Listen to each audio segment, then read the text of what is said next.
All my life, people have been telling me I couldn't, you know? And I am so close.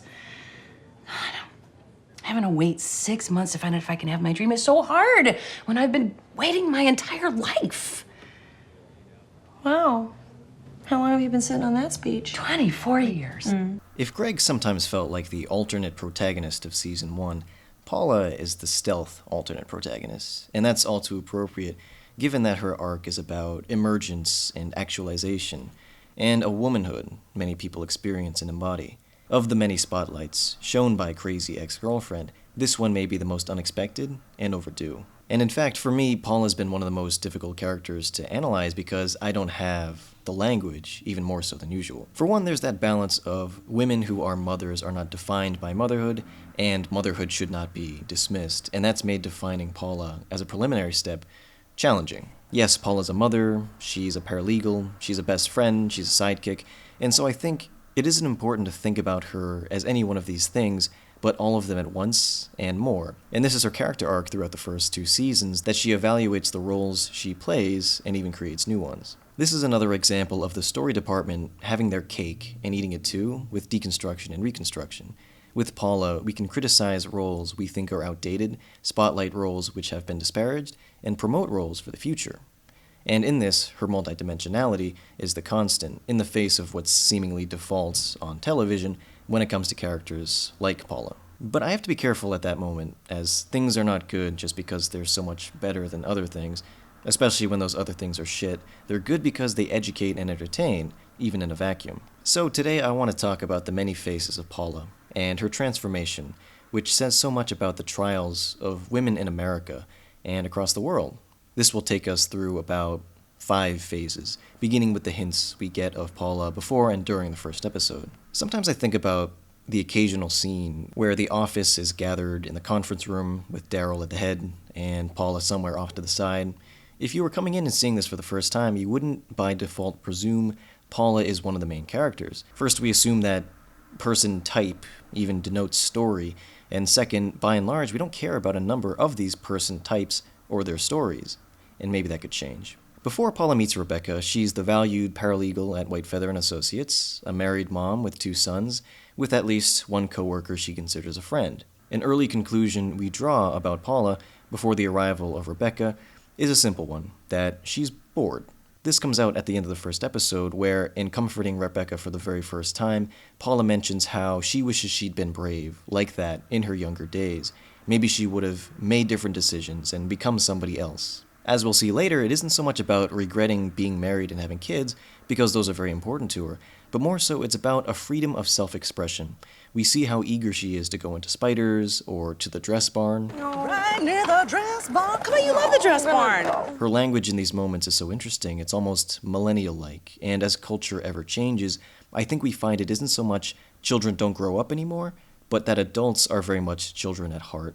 And only the brave among us are willing to admit that. Paula becoming that somebody else is captured in Face Your Fears, where the opposite of bravery would be fear, and starting out, maybe the notion of baby steps is overridden by pure excitement. Although advice with the spirit of fly out of a window hits stumbling blocks in practice, Paula's convinced of its efficacy. We are not going to give in to fear, we're going to stand up. My advice works! Damn it! In the end, Rebecca does throw a successful party, and Paula confronts the principal, and both of these things are accomplished with the 2 of them together. Feeling invincible enough to perhaps swim right after eating is a goal, and because of that, requires a process. The aspect of the song relevant to the character is not its lyrics, but that it's being sung by Paula to Rebecca. For fears to be faced, support may be in order.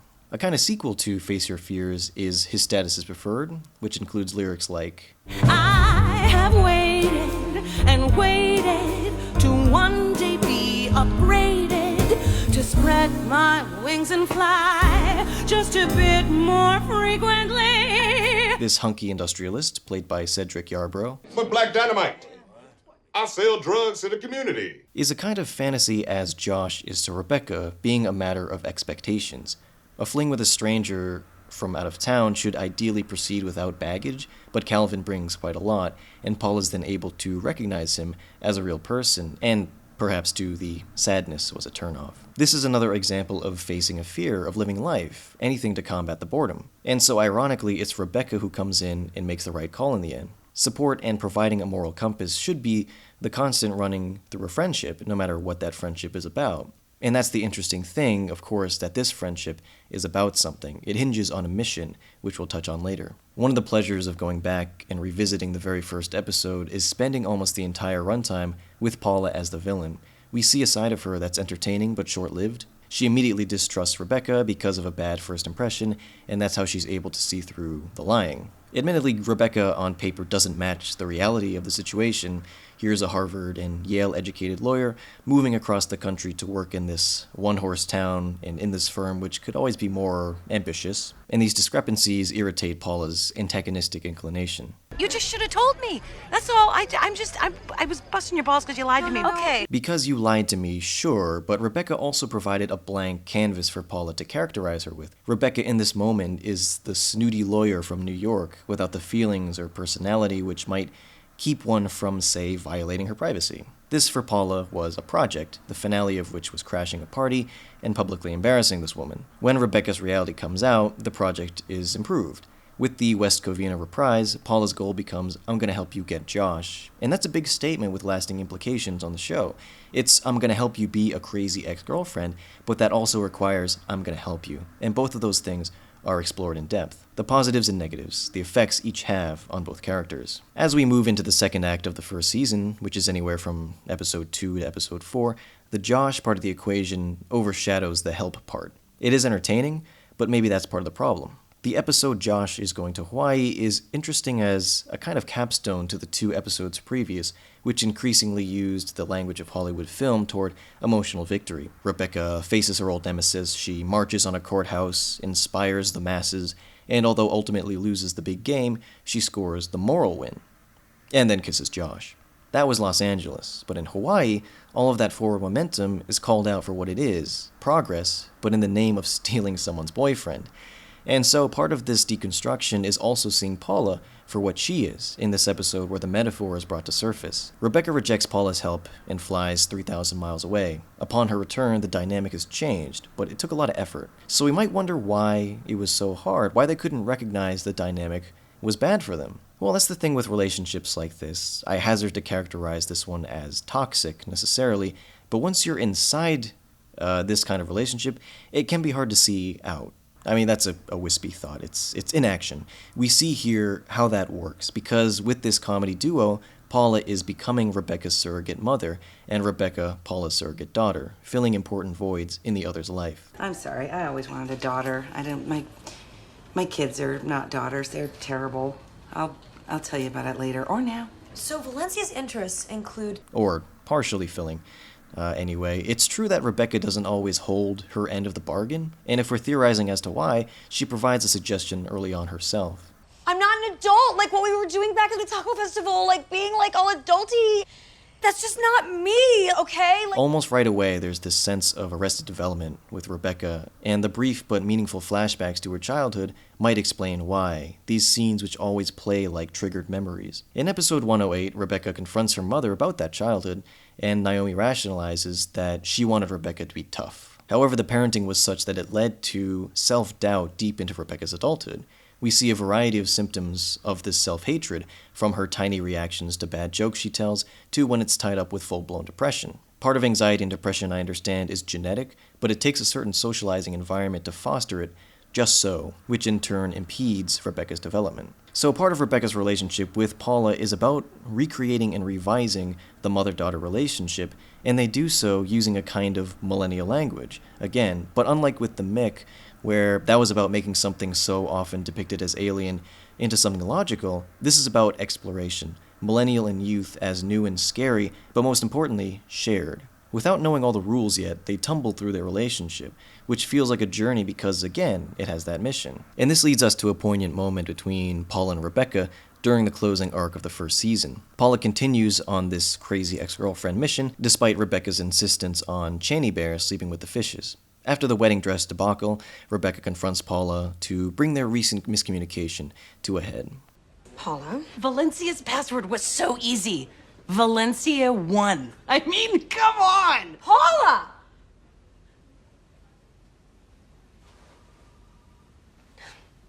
Just get in my office. The friendship is as fun for us as it is for Paula, but the twist here, or the twisting knife, is the thought that it may not be based on anything substantive, that it never had legs, any more than a summer camp romance. That's a really heartbreaking idea, and I think I've thought about it with every friendship I've ever had, the paranoia that comes from self-loathing. Surely, one day they'll get their act together and move on. I mean, I would. Rebecca's attempts to prove this isn't the case is similarly sad, making her assault on the pie shop a desperate measure. In Season 2, the friendship is put through the ringer and does grow beyond Josh. Missions may be a relatively unhealthy approach to the interpersonal, which could be our metric for how Paula and Rebecca revises Naomi and Rebecca. Until the very end of the second season, Naomi is still intervening on Rebecca's behalf in the name of her interpretation of Rebecca's happiness. And that's where we might have to ask questions. Who really knows what's best for a child? A parent who isn't living the life of the child, or a child who's a child? Between the two, there's no immediate answer.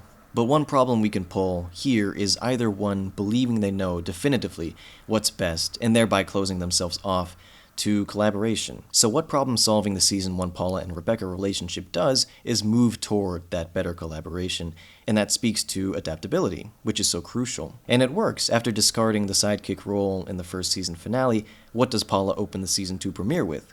Questioning Josh Becca, which Rebecca doesn't take so well. She's not on the same page yet. Paula is breaking beyond, and this takes us to the next phase. Paula and Rebecca's protagonist-sidekick relationship is painfully transfigured into a friendship, and that takes a rejection of romantic comedy unreality. It all comes to a head at the end of episode 206, where the pair really let each other have it. Our relationship has always been one-sided. I give, you take, and that is how it works. That's not fair. That's not fair. That hurts me. You've never been there for me when I need you. Aline Brosh McKenna's work has been described as dramas with jokes rather than full-blown comedy, and I think this is why we have moments like this. It's the payoff to a lot of build-up, and in turn lays storytelling foundation in itself. Let's take a look at the arguments here, which support the later instance of you go first, where it boils down to self-involvedness versus passive-aggressiveness, two qualities which would be at odds. Paula maintains that Rebecca's been too busy for her problems, and to see if that's true, we go back to episode 204 and remember this moment where Rebecca tries really hard to be interested in Paula's life while at one of her lowest moments. Rebecca's level of concern here is ambiguous, but what interests me is Paula's relief when Rebecca sinks back into her own problems. That, too, is very familiar. It's hard to know when you're the main character between a friend and yourself, but you are painfully aware when you're the supporting character. And not every friendship is like that, but when you are stuck in a sidekick role, it's hard not to be resentful, to not let things bubble under the surface for a later ungraceful unbubbling. The answer then isn't some revelation, it's literally just Rebecca being there for Paula too, being Mr. Mom, and she does so at personal expense. Season 2 is marked by a lot of compact economic storytelling, and episode 208 does the work of multiple episodes. Instead of a time investment on Rebecca's part, it's both about not going after Josh and owning up to a potentially friendship-ending mistake, two things built up over the course of a frenetic episode. This solves both of the criticisms they have about each other and is the fruit of proving that relationships can and should be malleable to an extent. It's spoken to in Season 1, where in that moment of existential worry for Paula, Rebecca becomes the mother. She takes that role, and it's really sweet. And then in Season 2, she literally takes the mother role, and even if it doesn't go as planned, the responsibility exists between the lines and the dark crowds at Spiders. The genre transfiguration begins proper in Season 2, but is put in place at the end of the first season. Rebecca's fling with Greg pushes Paula to the brink, and in After Everything I've Done For You, it's revealed that Paula's gone to extraordinary lengths. All the sitcom silliness and plot holes, how did they run into Lourdes in the grocery store? Why did Jayma invite Rebecca to be a bridesmaid? Are reified by the unfortunate undercurrent of obsession. In Season 2, Paul is unexcited by Rebecca and Josh because of the strong suspicion Josh doesn't respect her, and this gives her some distance to reflect on that earlier obsession. Instead of attempting healthier choices or something, Paula just stops. The answer doesn't have to be as big and dramatic as the problem was, although she does look for a replacement. And it actually comes from Scott, which I think is interesting. Rebecca's bouncing off of walls somewhere, and while Paula's relationship with Scott has improved so much, he's still someone who doesn't really understand Paula's professional world. That might be part of why she brushes off his suggestion at first, and this is also something I completely understand, that maybe it's too obvious, maybe it's just too easy of an answer. But, sometimes the answers to our biggest questions are right in front of us, and that can be ironically stultifying. I'm one of those people who's thought about his career and his future his entire life, and that creates some resistance to deviation as well as to suggestions from other people on what to do. There may very well be an implicit question forever dangling over women, like a certain mythical sword of a certain mythical Damocles. Why don't women take a more active hand? Why don't they just push through that glass ceiling? This moment is the first in a line of very relatable challenges facing women who want to change stations. Paula opening herself up to a life-changing idea is difficult, and then the heretofore invisible obstacles summarily line her path, which is to say, when she thinks about this prospect, suddenly elements of her life rearrange themselves in a defensive line. She has to break out of a status quo. Scott attempts to pick up some of the housework, and that doesn't seem feasible. Paula looks for support from a friend, and that's even more impossible. And finally, she gets pregnant. And I love how the pregnancy as obstacle comes from an earlier clearing of an obstacle in her life. It's this horrendous cause and effect that perhaps nothing gold can stay, but Paula rejoiced in revitalizing her sex life with Scott in the season 2 premiere. For one, this goes to show that marriage is not the end-all be-all rhetorical defense against unplanned pregnancy, that the response isn't about morality or anything, it's about making the best individual choices. And these choices, these conflicts, they may not be easy to talk about and share. Maybe this dream takes place in Paula's head, and so while Daryl and Maya the millennial miss out, we the audience are treated to a revelation. It's hard to appreciate maybe this dream more than you do when you see it because it's funny and tragic and beautiful and kind of gross, but then you hear it performed live as recorded on probably an iPhone, and it sounds basically the same. I just don't understand sometimes like how people are so talented. The number is about hope in the face of absurd opposition, and so this song, this thesis, is taking head-on gender inequality. We learn Paula has been told her dreams are useless from childhood, which we can connect to the note about her father's mantra. I'm a breeder, not a leader. That's a weird saying. I know. But it doesn't come from nowhere. I mean, dystopian sci-fi sometimes flirts with women becoming baby farms, from literature all the way down to Gears of War. And let's not say that the resultant commentary is always worth it. There seem to exist excuses for men and society to so easily reduce women to this biological function, and that becomes a problem. In the 70s, it became a fight. And yet Paula's story, her anxieties about next steps, it rings true today. Some things haven't changed, and there are reasons for that, which should not be. Even though I hear that only 16% of companies offer paid maternity leave, I feel even the prospect of employees could get pregnant creates this phantom liability which contributes to discrimination in the workplace. Any excuse, right? Part of Title XII's pregnancy-related protections theoretically run counter to this potential discrimination, suggesting there's always another way. If the employer allows temporarily disabled employees to modify tasks, perform alternative assignments, or take disability leave or leave without pay, the employer must also allow an employee who is temporarily disabled because of pregnancy to do the same. And there's some language that could be sharper, I suppose, too. However, pregnancy can pose actual logistic problems, and we see this with Paula.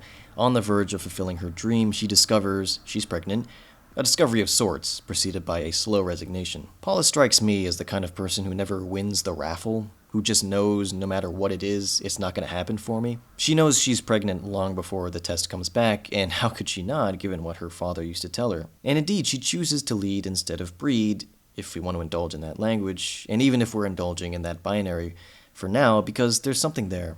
Is that really how it breaks down?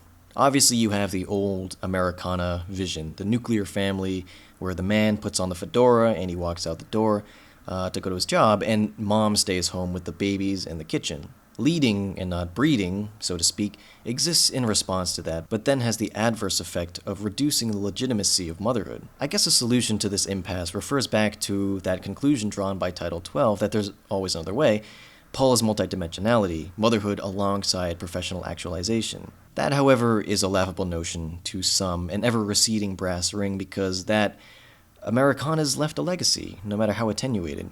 It's still there. This is a very difficult problem, and I think in part that's because it requires all of us acting as the solution to where fatherhood is made freer, more emotional and domestic, for example. So at that point we think, how did we get here? Why are things like this? Maybe this dream continues, comparing the distance of dreams to the everyday disappointments. Maybe this dream won't be like my vibrator breaking when I need it most. Tweedle-deedle-dee. The thing about Crazy Ex-Girlfriend is that it contains levels of feminist discourse, from the 101 offhand mentions of the Bechdel test and the second sex, to sharpened criticism toward commercial feminism, to direct references to hot-button talking points.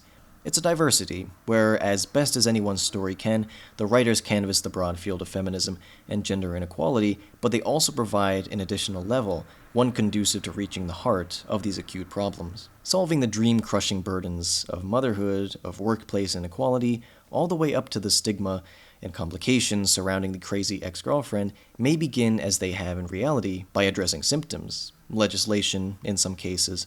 However, for these problems to be entirely vanquished and to not leave that kind of legacy, the underlying issue of deep-rooted sexism must be addressed. What if men cared about women's issues as much as women do, more than we do about religious convictions or the status quo? That's the mathematical solution, so we might work backwards from that, from making those issues all of our issues, because other people's lives should matter just the same. As of now, women's issues are women's issues and men's issues are issues, so we're not there yet, and it won't be easy. It isn't some kind of movement either, it's just about recalibrating one's individual interpretation of the world. This recalibration might begin by seeing the world from a woman's perspective, and as obvious as that is, it's extraordinary how little, as a society, we do that. That's why books like this exist, and why Rachel Bloom tweets about the clitoris. And honestly, women's sexuality is a good place to start, specifically because of how uncomfortable its mention made a few of us just now. Lyrics about a vibrator breaking appropriately speak to a mundanity, but it comes as a shock for the rest of us because it isn't a dick joke. That's a starting point. And this very important conversation can start anywhere within each of us, if it hasn't already, with almost any kind of beginning. It's just about being open to something new, and taking apart the stigma of something could be a rewarding first step. And I mean, that was a really roundabout way of saying normalization, but that word didn't occur to me in all that time, because maybe the process is supposed to be kind of invisible. Here's something, and it just becomes normal. Vibrators, the clitoris, pregnancy, each of these things that at the earliest light we called Lilith. Paula decides to move forward with her career, but the difficulties don't end there. Rebecca's seemingly moved on, and Scott sleeps with Tanya, who's not Misty from Shipping, mentioned in the first season. Having gone out of chronological order, we already talked about how both of these problems are addressed and arguably solved by Rebecca's intervention, who simply wants Paula's friendship back. It's not some big terrible scheme, it's not a complicated thematic tangle, she just wants her friend back, and that becomes one of the show's most earnest, honest driving forces. And like with anything honest, there's a darkness there. Looking to the future, we close out Season 2 with Paula and Rebecca in an interesting space. Initially, Paula's excitement over Rebecca and Josh comes in part through filling holes in her life, but now that those holes are being filled, it's just about being happy for a friend. With the blinders removed, Paula sees how crazy ex-girlfriend mode looks scary and dangerous. But the sweep of romance barrels through the both of them, captured with stunning rage in What a Rush to Be a Bride. Rebecca deciding to marry too quickly means also that Paula is back on the crazy ex train too quickly. Surely the inertia wouldn't last, but then Josh breaks Rebecca's heart in a way we've never seen. Rebecca doesn't yell, she doesn't burn things, she gets really quiet and focused. That's progress, though as a victory is comparatively understated after finally cutting ties with her father. Is this Rebecca coming into her own, or simply coming into a new kind of problematic self? The question of how Paula will render support is just as ambiguous, because the idea of support in relationships is a complicated matter. Just as roles change, relationships survive by being adaptable. And so, by talking through a number of these roles Paula comes to discard or occupy, we see that many of them regard relationships, which is kind of reductive, especially for talking about women characters. That sort of track is one to be wary of. However, relationships are the micro of society in a number of ways which again are so obvious to everyone else in the room but pretty profound to me.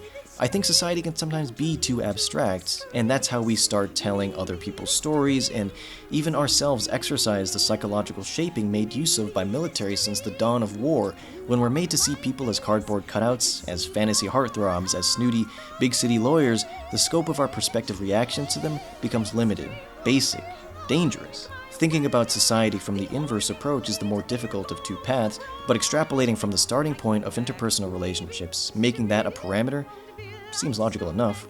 That everybody is someone's something, and could be yours too. There should be no reason why the opposite is true, and we should investigate the reasons why the opposite is often true. All the manufactured barriers, where do they come from? Who do they benefit? But more to the point, the people we care about and do things for provide a measure against the abstract. Paula is part of Rebecca's society, and that means she's a mentor, a confidant, a wingman, all sorts of things. And she demonstrates that art and process of being there, of what it takes to maintain society on this micro level. That it's a learning experience is additionally inspirational because so much of Paula's journey is about self-healing, and so we see how that's a requirement to being important in someone else's life. It's the old one-to-one between love and self-love. Ironically, or maybe not, this is a conclusion we also reached about Rebecca, that she needs to be her real self for Paula to fully accept her. During that time, she was dodging the big question about West Covina. The ease to which we might draw a comparison shouldn't be confused with they're the same person, but there are universal human issues addressed by the show, and this duo in particular. Maybe this dream will finally make me feel like I deserve